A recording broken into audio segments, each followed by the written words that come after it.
저 보니까 어때요? 미워할 데가 없죠? 그렇죠. 예. 그렇죠.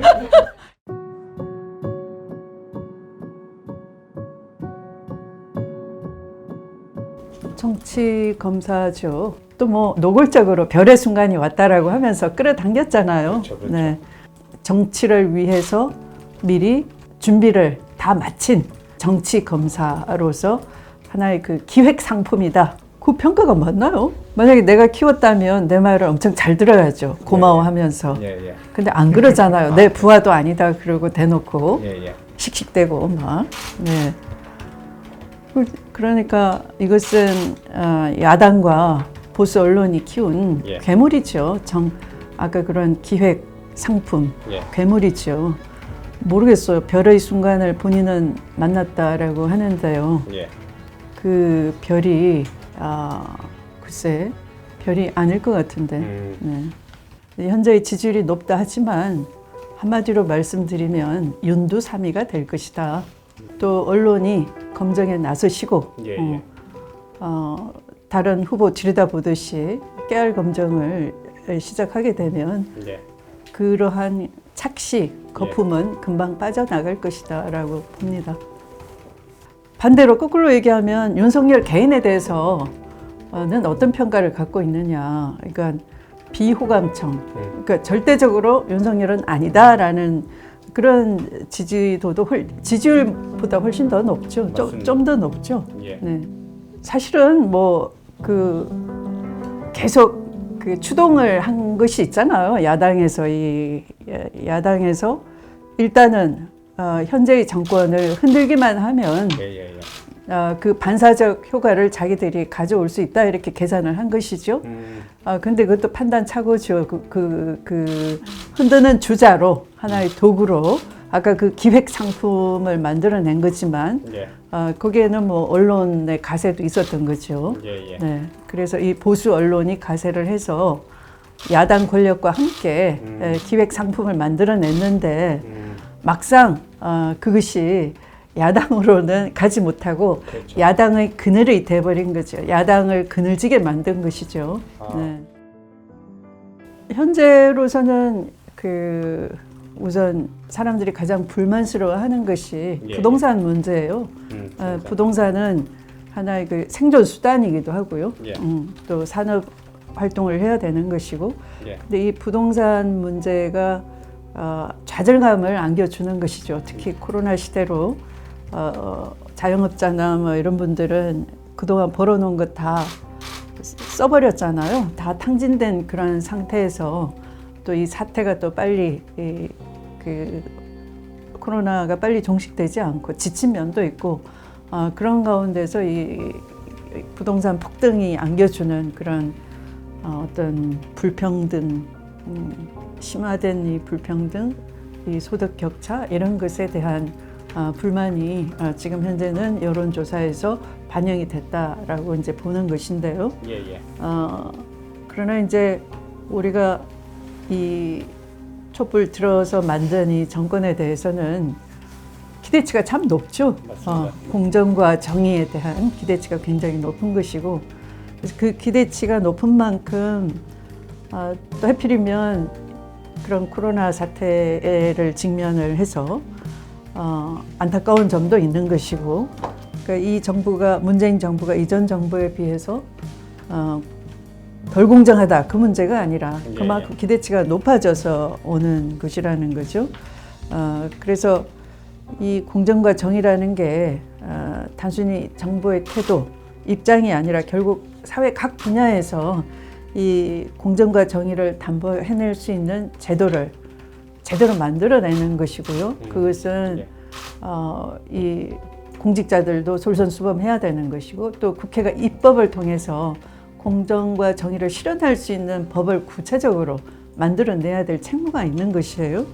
그래서 뭐 대통령 한 분에게 달린 그런 문제가 아니라 또 이런 극단적인 현재의 사태 이것만 콕 집어서 여기에 자꾸 어떤 정쟁의 수단으로 흔들려고만 할 것이 아니라 어떤 그런 국민 눈높이에 맞는 그런 제도 개혁에 국회도 나서고 정부도 나서고 해야 되는 때다 하는 것이죠. 저는 표적 수사라고 하고요. 표적 수사에 더 나아가서 그 70여 차례나 압수수색을 했잖아요. 예. 근데 정작 조국 장관 본인에 대해서는 나온 것도 없어요. 예. 말씀하신 그런 부분, 그런 그 가족들의 문제 가지고 이제 그러는 것인데, 저는 그 수사팀의 수사를 지휘한 윤 총장과 수사팀의 광기, 수사의 광기를 보였다라고 생각해요.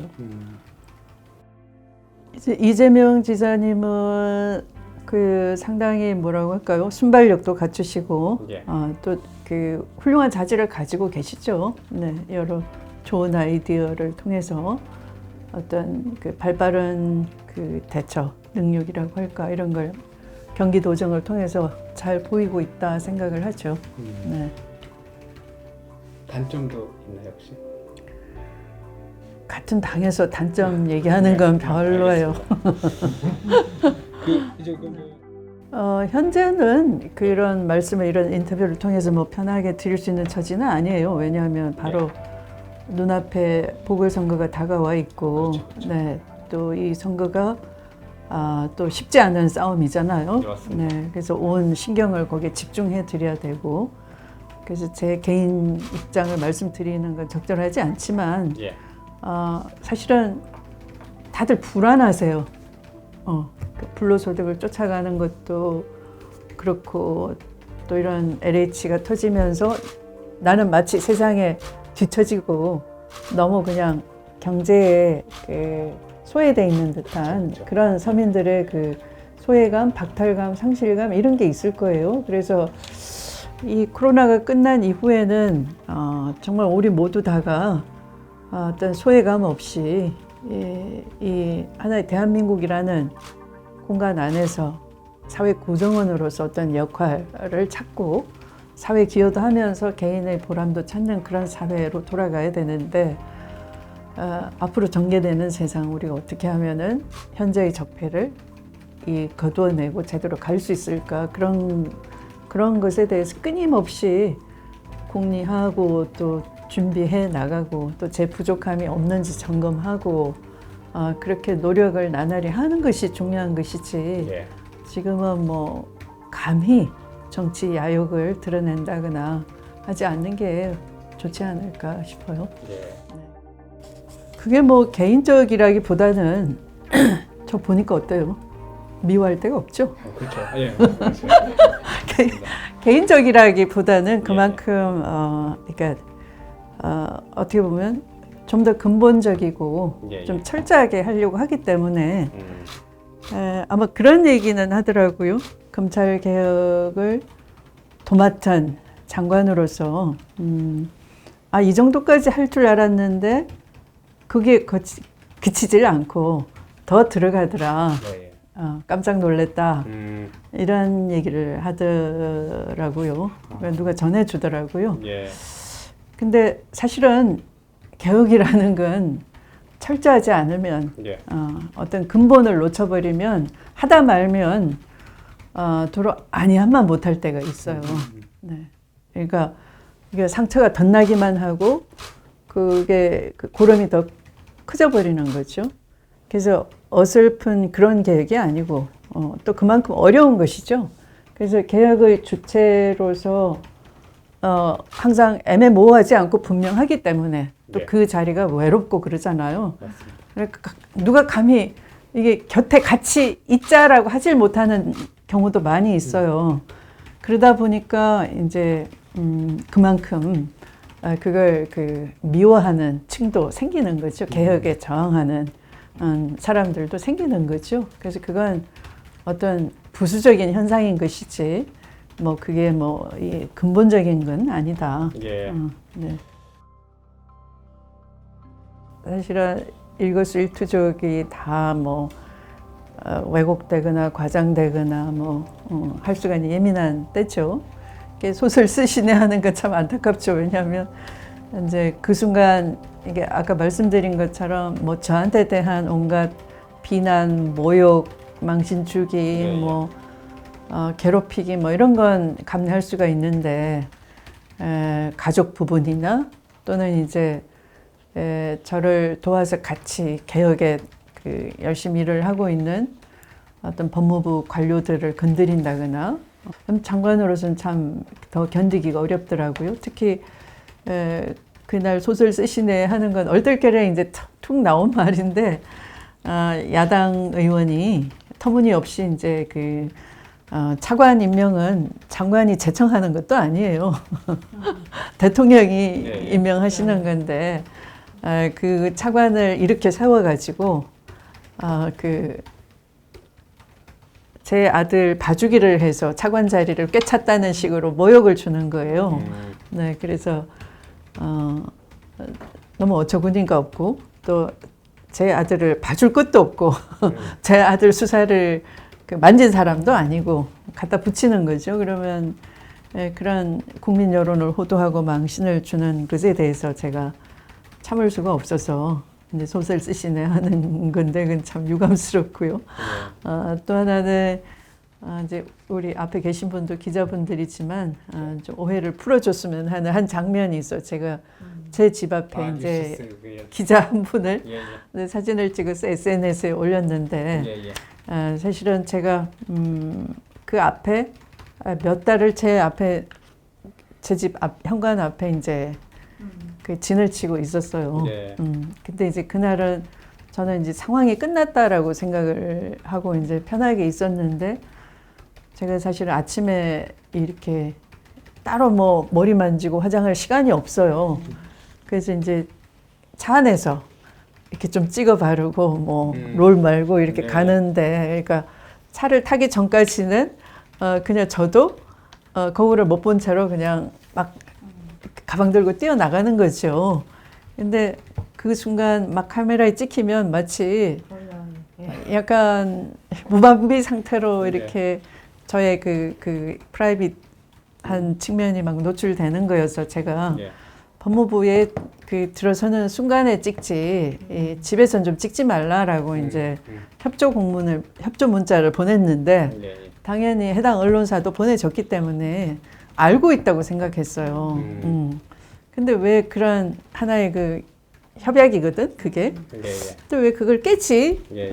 라고 이제 저도 예민해져가지고 이제 몇 번 돌아가라 했는데 이제 말을 안 듣기 때문에 버티고 있기 때문에 이제 그 사진을 올리게 됐어요. 근데 하필이면 여자분이어서 이 자리를 빌어서 조금 미안하다는 표현을 좀 전하고 싶으네요. 그 마음을. 전달하겠습니다. 네. 제 문제라면 제가 얼마든지 양보도 하고 사실 별로 욕심을 부리지 않아요. 제 문제라면. 그러나 이제 정말 국민이 피해를 본다. 특히 돌이킬 수 없는, 회복할 수 없는 그런 피해를 이야기한다 그러면 저의 모든 것을 걸고 하죠. 네, 그렇기 때문에 좀 그런 단호함, 또 결단력, 이런 게 이제 장점이라고도 하지만 그 반면에 좀 그런 야박한 평가도 받는 것 같아요. 저라고 왜 우아하게 안 하고 싶겠어요. 근데 그렇게 하는 순간에 제가 감당하고 있는 것이 개인적인 것이 아니고 하나의 어떤 역사를 만들어내는 것이고 하기 때문에 불가피한 측면이 있고요. 그러나 뭐 인간적으로는 저도 역시 돌아서면 엄마이고 주부이고 또 힘들어하고 그렇죠.